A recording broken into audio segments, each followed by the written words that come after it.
अब जो है प्रतिरोधों को समांतर क्रम में संयोजन करेंगे इन पैरेलल पाथ। इस श्रेणी में सभी प्रतिरोधों के सिरों के बीच एक ही विभवांतर लगता है, परंतु उसमें धारा जो है भिन्न भिन्न होती है। अब हम इसमें देखते हैं, यह एक जो है परिपथ है और इसमें जो है यह ऋण टर्मिनल है और यह धन है। जब इसको कंटेक्ट कराते हैं तो यह धारा आई यहाँ आती है और यह धारा ए और बी के बीच में जो है यह बिंदु ए और बी के बीच में तीन प्रतिरोध R1, R2 और R3 जो है लगे हैं और इसमें आई धारा बह रही है।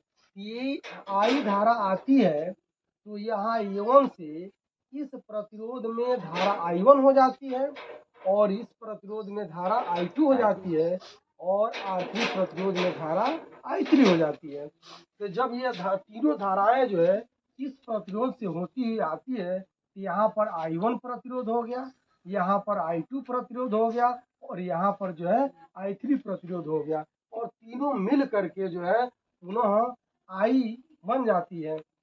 इस प्रकार हम लोग जानते हैं कि यह जो है धारा I इजिकल टू हो गया I1 plus I2 plus I3, अर्थात तीनों धाराओं को हम लोग जोड़ देंगे तो यह धारा I के बराबर होगी। अब हम लोग ओम का नियम लगाते हैं, क्योंकि इसमें तीनों प्रतिरोधों में जो है एक ही विभवांतर लगेगा, इन तीनों प्रतिरोधों में एक ही विभवांतर लगेगा, अर्थात ओम के नियमानुसार V equal to I into R होता है। तो I इजिकल टू हो गया V अपन आर। अब हम लोग क्या करते हैं, R1 प्रतिरोध में यहाँ से धारा I1 का मान निकालते हैं। ये हो जाएगा I1 is equal to V upon R1 हो जाएगा।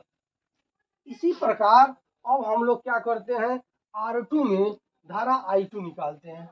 ये हो जाएगा I2 equal to V upon R2 हो जाएगा। इसी प्रकार अब R3 में धारा I3 निकालते हैं, ये हो जाएगा I3 equal to V upon R2। अब हम लोग क्या करते हैं, I1, I2 और I3 का मान जो है समीकरण 1 में रखते हैं। I1, I2 तथा I3 का मान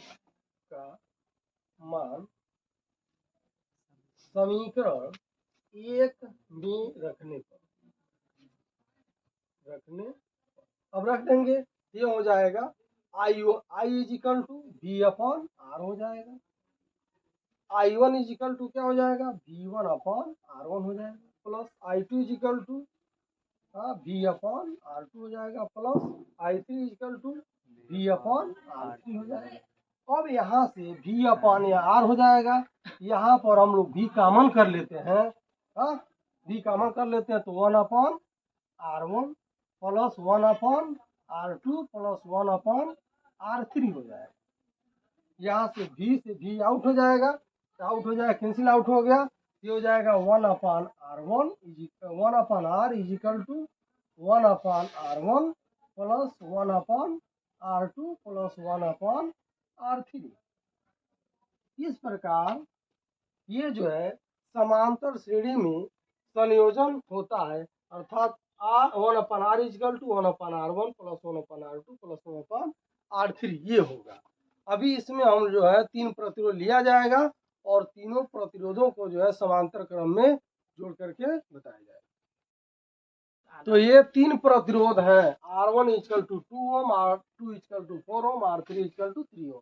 ये तीन प्रतिरोध हैं। इन तीनों प्रतिरोधों को क्या करना, हम लोगों को समांतर क्रम में जोड़ना है। किस क्रम में जोड़ना है, समांतर क्रम में। तो हम लोग जानते हैं समांतर क्रम संयोजन बराबर होता है 1 upon R equal to 1 upon R1 plus 1 upon R2 plus 1 upon R3 plus 1 upon R4 and so on, जितना आ जाए सबको जोड़ते चले जाएंगे इस क्रम में। तो यह तीन प्रतिरोध दिया है, यह और तीनों को जोड़ते हैं तो 1/R इजिकल टू 1/2 हो जाएगा, 1/4 हो जाएगा और 1/3 हो जाएगा। इसको जोड़ेंगे। अब 2 4 3 का एलसीएम निकालेंगे तो इसका एलसीएम कितना हो जाएगा, 12 हो जाएगा। अब इससे भाग देंगे तो 6 बार में चला जाएगा, इससे भाग देंगे 3 और इससे भाग देंगे 4। अब इसको तीनों को जोड़ लेंगे, 6 3 9 4 13, 13/12 हो जाएगा। 1/r इक्वल टू 13/12 हो गया। अब r का मान निकालेंगे तो नीचे वाला ऊपर हो जाएगा, ऊपर वाला नीचे हो जाएगा। इसलिए r बराबर हो गया 12/13 ओम। यानी इसका जो है समांतर क्रम संयोजन में तुल्य प्रतिरोध जो है 12/13 ओम होगा। ठीक।